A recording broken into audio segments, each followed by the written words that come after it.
مجھے منظور ہے، تم چاہتے ہو تو جہاں مرضی سے سوال کرو، میں تمہیں سوالوں کے جواب دوں گا۔ ہاں، اگر میں تمہارے سارے سوالوں کے صحیح جواب دے دوں تو کیا تم اسلام قبول کر لو گے؟ یہودیوں نے کہا، ہاں، اگر آپ ہمارے سوالوں کے صحیح جواب دے دیں تو ہم اسلام قبول کر لیں گے، کیونکہ یہ اس بات کی واضح دلیل ہوگی کہ آپ نے جس ذات سے یہ علم سیکھا ہے وہ کوئی عام ہستی نہیں بلکہ وہ اللہ کی طرف سے بھیجے گئے رسول ہیں۔ یہودی جانتے تھے کہ مسلمانوں کی کتاب قرآن پاک ہے، اور وہ اپنے غرور اور تکبر میں یہ سمجھ بیٹھے تھے کہ توریت سے کیے گئے سوالوں کے جواب حضرت علی علیہ السلام نہ دے پائیں گے اور انہیں اسلام قبول کرنے کی نوبت ہی نہیں آئے گی۔ لوگوں کا ایک بڑا ہجوم دربار میں حاضر ہوا۔ ابھی سوال و جواب کا سلسلہ شروع ہی نہیں ہوا تھا کہ یہودی یہ سمجھ بیٹھے تھے کہ وہ حضرت علی کو آسانی سے مات دے دیں گے۔ ان کے چہرے پر فاتحانہ مسکراہٹ تھی۔ یہودی نے مجمع کی طرف نظر دوڑاتے ہوئے تکبر بھرے لہجے میں پہلا سوال کیا، اے علی، وہ کون سی چیز ہے جو خدا کے لیے نہیں؟ میرا دوسرا سوال یہ ہے کہ وہ کون سی جگہ ہے جہاں خدا موجود نہیں؟ اس نے تیسرا سوال پوچھا، اے علی، یہ بتائیے وہ کون سی چیز ہے جو خدا کے قریب نہیں؟ میرا چوتھا سوال، وہ چشمہ کون سا ہے جو سب سے پہلے زمین میں جاری ہوا؟ میرا پانچواں سوال، وہ پہلا پتھر کون سا ہے جو آسمان سے زمین پر نازل ہوا؟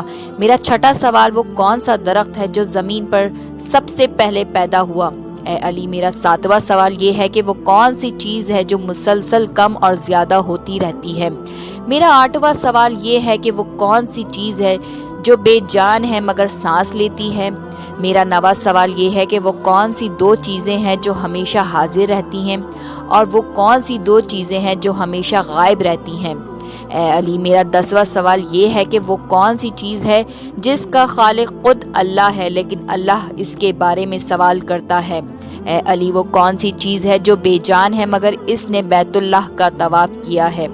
حضرت علی علیہ السلام نے جواب دینا شروع کیے، اے اللہ کے بندے، تمہارا پہلا سوال کہ وہ کون سی چیز ہے جو خدا کے لیے نہیں، اے اللہ کے بندے، وہ چیز شرک ہے۔ اللہ ہر قسم کے شرک سے پاک ہے۔ پاک ہے وہ ذات جو وحدہ لا شریک ہے۔ تمہارا دوسرا سوال، وہ کون سی جگہ ہے جہاں خدا موجود نہیں؟ اے اللہ کے بندے، اللہ ہر جگہ موجود ہے، کائنات کے ہر ذرے میں موجود ہے۔ یہ جواب سن کر یہودی بولا، اس کا جواب آپ ہماری کتاب توریت سے دیجئے۔ حضرت علی نے فرمایا، اے یہودیوں، تم اپنی کتاب توریت کو کھولو، کیا اس میں نہیں لکھا کہ حضرت موسیٰ علیہ السلام کے پاس ایک فرشتہ آیا؟ حضرت موسیٰ علیہ السلام نے فرشتے سے پوچھا، اے فرشتے، کہاں سے آئے ہو؟ اس نے عرض کی کہ میں عرش کے قریب 7ویں آسمان سے آپ کی خدمت میں حاضر ہوا ہوں۔ اسی اثنا میں حضرت موسیٰ علیہ السلام کے پاس ایک اور فرشتہ آیا۔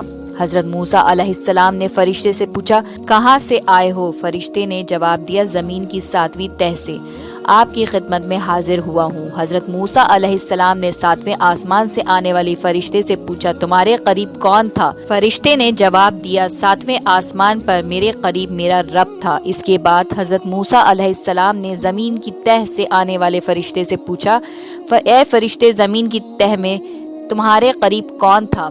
فرشتے نے جواب دیا، میرے قریب میرا رب تھا۔ اس سے معلوم ہوا کہ بلندیوں کی انتہا یا زمین کی گہرائی، اللہ ہر جگہ موجود ہے۔ حضرت علی علیہ السلام نے اس موقع پر فرمایا، پاک ہے وہ ذات جو کائنات کے ہر ذرے ذرے میں موجود ہے۔ حضرت علی نے فرمایا، تمہارا تیسرا سوال کہ وہ کون سی چیز ہے جو میرے رب کے قریب نہیں؟ وہ چیز ہے ظلم، اور میرا رب ہر برائی اور ہر عیب سے پاک ہے، اور جو اس کے حضور عاجزی سے اپنے گناہوں کی معافی مانگے وہ اس کی خطاؤں کو معاف کر دینے والا ہے۔ تمہارا چوتھا سوال، وہ کون سا چشمہ ہے جو سب سے پہلے اس زمین پر جاری ہوا؟ حضرت علی نے فرمایا، اس چشمے کو چھوڑو، پہلے یہ بتاؤ تمہارے دل میں کیا ہے؟ اور تمہارے دل میں ہے وہ چشمہ بیت المقدس کی ایک چٹان کے نیچے ہے۔ یہودی کے منہ سے بے ساختہ نکلا، ہاں۔ حضرت علی نے فرمایا، آج اپنی اصلاح کرو۔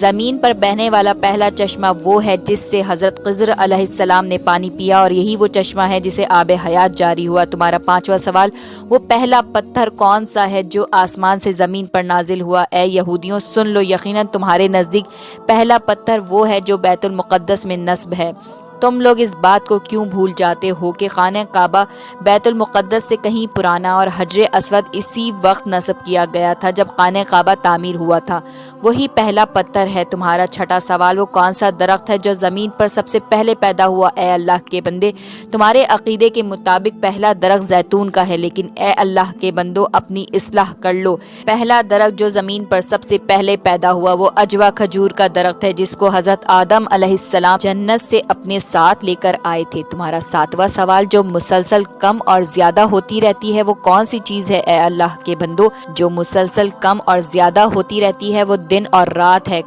کوئی دن اگلے دن کے برابر نہیں ہوتا، اسی طرح کوئی گزری ہوئی رات آنے والی رات کے برابر نہیں ہوتی، وہ چھوٹی یا بڑی ہوتی ہے۔ تمہارا آٹھواں سوال، وہ کون سی چیز ہے جو بے جان ہے لیکن سانس لیتی ہے؟ اے اللہ کے بندے، جان لے وہ صبح ہے۔ صبح جب نکلتی ہے تو وہ سانس لیتی ہے، نہ وہ روح رکھتی ہے اور نہ وہ جاندار ہے۔ تمہارا نواں سوال، وہ کون سی دو چیزیں ہیں جو مسلسل حاضر رہتی ہیں اور وہ کون سی دو چیزیں ہیں جو ہمیشہ غائب رہتی ہیں؟ اے اللہ کے بندو، وہ دو چیزیں ہمیشہ جو حاضر رہتی ہیں وہ آسمان اور زمین ہیں، اور وہ کبھی غائب نہیں ہوتی اور ہمیشہ زندہ رہتی ہیں۔ وہ دو چیزیں جو ہمیشہ غائب رہتی ہیں وہ موت اور زندگی ہے، جن کے بارے میں کبھی پتہ نہیں چلتا کہ وہ کہاں ہیں اور کب آ جاتی ہیں۔ تمہارا 10واں سوال، وہ کون سی چیز ہے جس کا خالق خود اللہ ہے لیکن اللہ اس کے بارے میں خود سوال کرتا ہے؟ وہ ہے حضرت موسیٰ علیہ السلام کا عصا۔ تو تمہارا اگلا سوال کہ وہ کون سی چیز ہے جو بے جان ہے لیکن اس نے بیت اللہ کا طواف کیا؟ وہ ہے حضرت نوح علیہ السلام کی کشتی۔ وہ بے جان ہے لیکن اس نے بیت اللہ کا طواف کیا۔ یہاں تک کہ حضرت علی نے یہودیوں کے سوالوں کے فوراً صحیح سارے جوابات دے دیے۔ مجلس میں بیٹھے ہوئے ایک یہودی نے کہا کہ حضرت، جواب دینے سے پہلے ہر کوئی سوچتا ہے لیکن آپ ہر سوال کا فوراً جواب دے دیتے ہیں۔ اس کے جواب میں حضرت علی نے یہودی سے پوچھا کہ بتاؤ تمہارے ہاتھ میں کتنی انگلیاں ہیں؟ یہودی نے فوراً جواب دیا 5۔ حضرت علی علیہ السلام نے جواب دیا کہ آپ نے ابھی میرے سوال کا فوراً جواب دیا۔ جس طرح میں ان تمام چیزوں کو جانتا ہوں جیسا کہ آپ جانتے ہیں کہ آپ کے ہاتھ میں 5 انگلیاں ہیں۔ یہودی یہ نہیں جانتے تھے کہ باب العلم حضرت علی کا علم کائنات کے رازوں پر محیط ہے۔ یہودی نے پھر حضرت علی سے پوچھا کہ آسمان اور زمین کی کنجی کیا ہے؟ حضرت علی نے جواب دیا کہ آسمان اور زمین کی کنجی میرے مصطفیٰ صلی اللہ علیہ وآلہ وسلم سے محبت ہے، اور محبت کی ابتدا کلمے کا اعلان ہے۔ حضرت علی علیہ السلام نے کلمہ پڑھنا شروع کیا تو یہودیوں نے بھی کلمہ پڑھنا شروع کر دیا اور سب نے اسلام قبول کر لیا۔ سبحان اللہ۔